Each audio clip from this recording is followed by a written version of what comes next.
Alright folks, it's review time. Hello everybody, what is up, Prof Toast here, and today we have another throwback review. This time we're going to be doing Fable 2 on the Xbox 360. This is another one of those games that, back when it came out, I absolutely loved. I actually quite enjoyed the storyline a bit, even though there were some aspects of the game that weren't as good as its predecessor, but we're going to go ahead and get on into that. Like Fable 1, Fable 2 takes place in the land of Albion about 500 years later, in a setting resembling early modern period. The Heroes Guild no longer exists. After the defeat of Jack of Blades, Albion has entered into relative safety and stability, during which the increasingly corrupt heroes were no longer needed. Ultimately, the people of Albion revolted against the guild and destroyed it. Firearms of exotic design now dominate the art of war. Cities such as Bowerstone have now greatly expanded, and the old ideas of religions in medieval Albion have since been ousted by modern ideas, science, and philosophy. Now, back when this game launched in 2008, I was definitely pretty hyped for it. It was one of the few games I actually stood out at GameStop until like midnight, back when they didn't do the whole, hey, pick your game up at 9 o'clock, because it's convenient, yeah.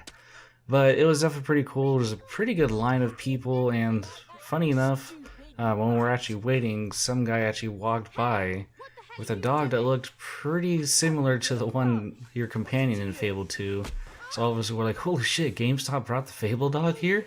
Man, they're really stepping their game up. Now, Fable 2 is definitely a game I sunk quite a bit of hours into, and when it first launched and I first got to start playing it, I was both amazed and slightly disappointed, only because I was really comparing it to its predecessor, Fable 1. Now, when I say disappointed, I'm not meaning as the game's storyline as a whole. I'm talking about, pretty sure a lot of the Fable fans out there will agree, is the spell system. The spell system in Fable 1 was ridiculous, because you had literally like 4 or 5 different like paid rows of freaking spells that you could use, and there was so much selection, so much to level up with. But for some reason, when they did the next game, they only give you like 4 or 5 spells, which, I mean, it's cool. It makes it really easy to swap out spells and really combo it into your combat. But other than that, it was kind of like, yo, what the heck, man? I was expecting at least the same amount of spells, if not more. But other than that, the game was definitely a freaking blast to play, and I love the story elements they added in, I think, with one of the DLCs, which we'll get into later. But the game adding the companion dog was actually a pretty fun aspect to the game, because the dog could either sniff out treasures,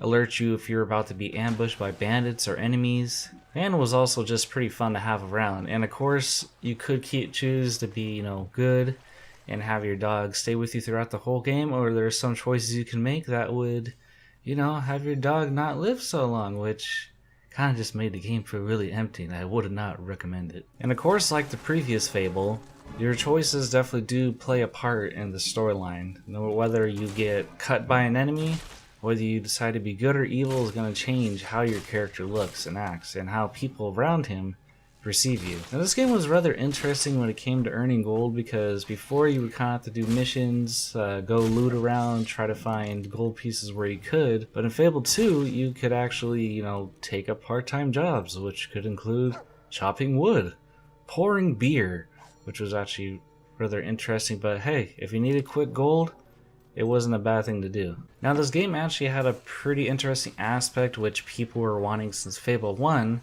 which is cooperative play. But unfortunately, it wasn't really, perfect. So players were able to drop in and out of other players' games at will. The host player can set certain rules, such as how loot is gained and is split between the players, and if friendly fire is active or not.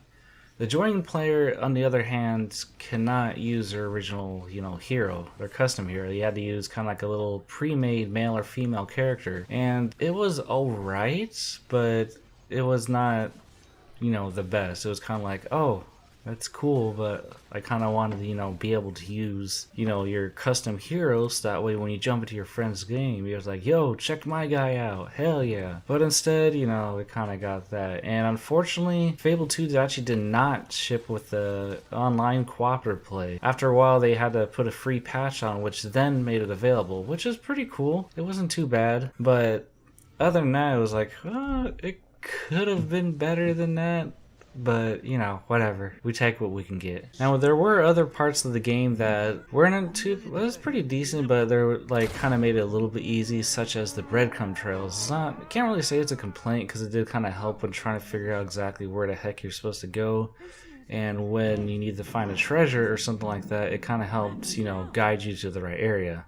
Some may have complained that it was too easy. Some may have said that, hey, it's not too bad. Alright, now don't quote me on this, but from what I remember, if you really hated it that much, you did have the option to turn it off in the menu system. But as far as I remember, that was a thing, but I might be wrong because it's been a decent amount of years since I played this. So the ending of the game actually did have an interesting moral aspect of the game. At the very end of the game, Teresa appears and grants the hero one of 3 wishes. You could either choose sacrifice to resurrect the thousands of people killed in the building by the tattered spire, but not their own loved ones. You could choose love to resurrect your dog's sister, and if the hero was married, his or her own family, killed by Lucian when the hero recruited Raven. Or you can choose wealth, the gift of 100,000 gold pieces delivered to the guild cave. Afterward, Hammer either congratulates or admonishes the player based on his or her choices and alignment. Then the hero parts ways,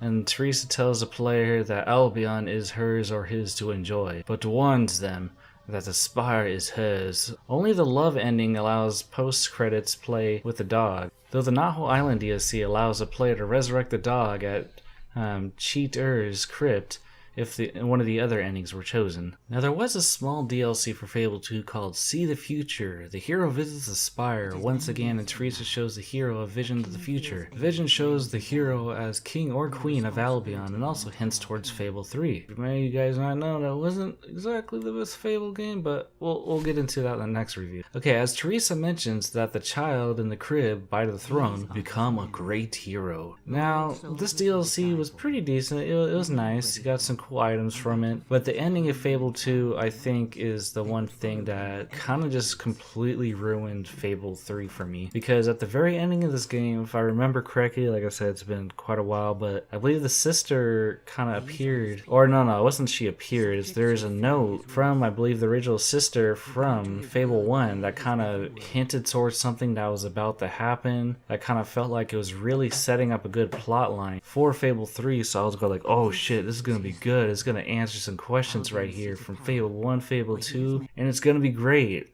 And a little spoiler alert, it had nothing to do with the third game. And it was basically never actually brought up whatsoever again at all.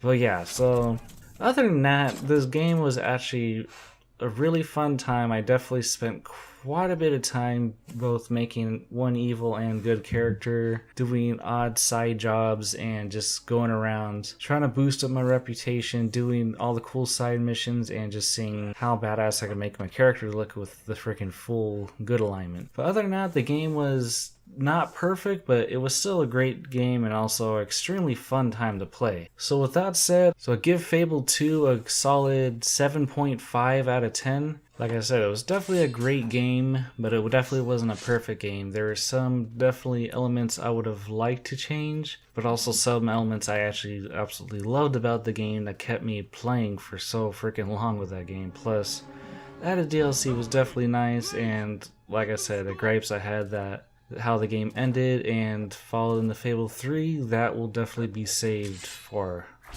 my next review, because oh boy, that Fable 3 is definitely not going to get a good score. Anyways, if you guys did enjoy this throwback review, please be sure to subscribe if you're new here, and also be sure to go down and follow on Twitter, because that's where we're going to be having our updates on what's going on, when the videos are coming out, what videos are going to be coming up, and also just the random stuff I find across Twitter and the magical interwebs. So with that said, I thank you guys for watching, and I'll catch you guys later.